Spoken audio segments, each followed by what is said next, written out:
கர்த்தராகிய இயேசு கிறிஸ்துவின் நாமத்திற்கு மகிமை உண்டாவதாக. கர்த்தருக்குள் பிரியமானவர்களே, இந்த நாளுக்கான சிந்தனை பகுதியை நாம் கொஞ்சம் நேரம் எடுத்து சிந்திச்சு பார்க்கலாம். பலர் இன்னைக்கு பாவத்திலிருந்து விடுதலை அடைய முடியாமல் தவிக்கிறது ஏன்னு அறியாமல் இருக்கிறோம். தேவன் நம்மளை விடுதலை செஞ்சோம், நாம் அதை அடையாமல் இருக்கிறது எதனால்? பாவம் இன்னைக்கு மனித சமுதாயத்திற்கு மிகப்பெரிய சவாலாக இருக்குதே. இதுக்கு தீர்வு தான் என்ன?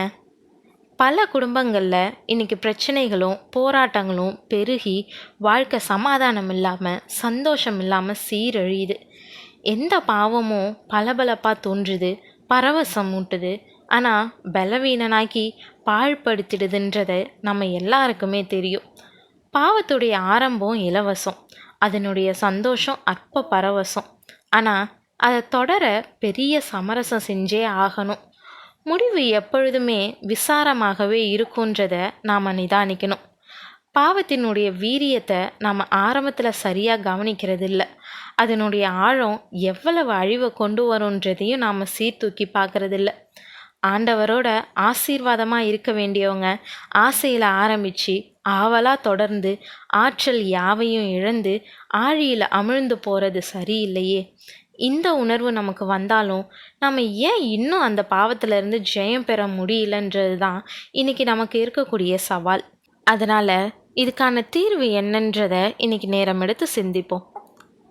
ஒரு தவளையை பிடிச்சி தண்ணீரில் போட்டு கொதிக்க வையுங்க. தண்ணீருடைய வெப்பம் அதிகரிக்கும் போது தவளை தன்னுடைய உடலை அந்த வெப்பநிலைக்கு ஏற்ற மாதிரி மாற்றிக்கிட்டே வரும்.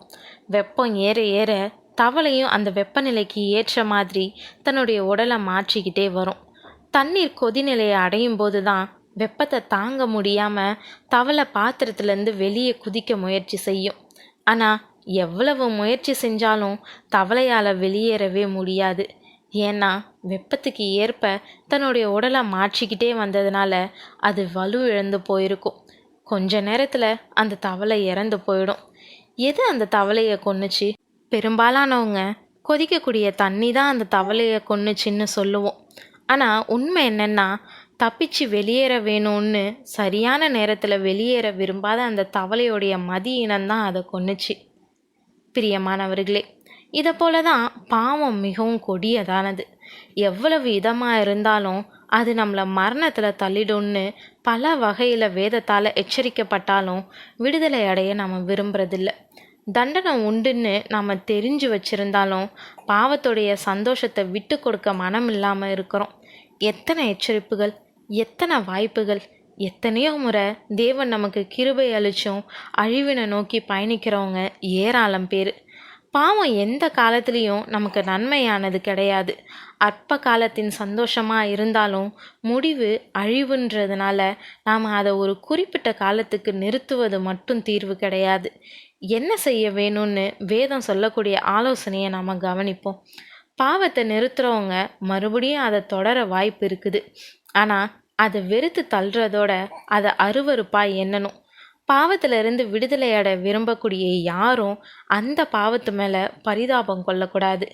அப்படி இல்லாமல் நம்ம பாவத்துக்கு பச்சம் காட்டுவோன்னா முடிவிலே உன் மாம்சமும் உன் சரீரமும் உருவழியும் போது நீ துக்கித்து, ஐயோ போதகத்தை நான் வெறுத்தேனே, கடிந்து கொள்ளுதலை என் மனம் அலட்சியம் பண்ணினதே, என் போதகரின் சொல்லை நான் கேளாமலும் எனக்கு உபதேசம் பண்ணினவர்களுக்கு என் செவியை சாயாமலும் போனேனே, சபைக்குள்ளும் சங்கத்துக்குள்ளும் கொஞ்சம் குறைய எல்லா தீமைக்கும் உள்ளானேனே என்று முறையிடுவாய்ன்னு நீதிமொழிகள் 5:11-14 நாம் வாசிக்கிறோம்.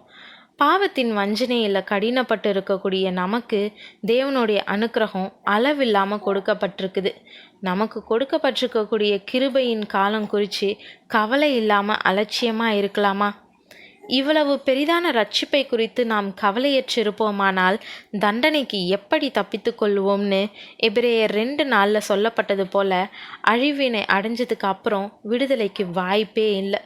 காலம் இனி செல்லாது. இன்னைக்கே ரட்சணிய நாள், தப்பிச்சுக்குவோம். நம்மளை விடுதலை செய்ய அவரால் மட்டுமே முடியும். ஆனால் நாம் விரும்பாமல் விடுதலை இல்லை.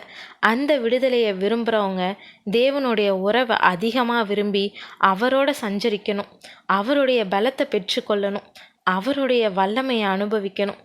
பாவத்துடைய வல்லமையில இருந்து விடுதலை அடையாத யாரும் பாவத்தினுடைய தண்டனையில இருந்து விடுதலை அடைஞ்சிட்டோன்னு சொல்லிக்கொள்ள தகுதியுள்ளவங்க கிடையாது. அதனால இன்னைக்கு நாம பாவத்துல இருந்து விடுதலை அடையும்படி நம்மளுடைய இருதயத்தை சீர்படுத்துவோம். தேவன் தாமே கிருபையும் தயையும் செய்வாராக. ஆமென்.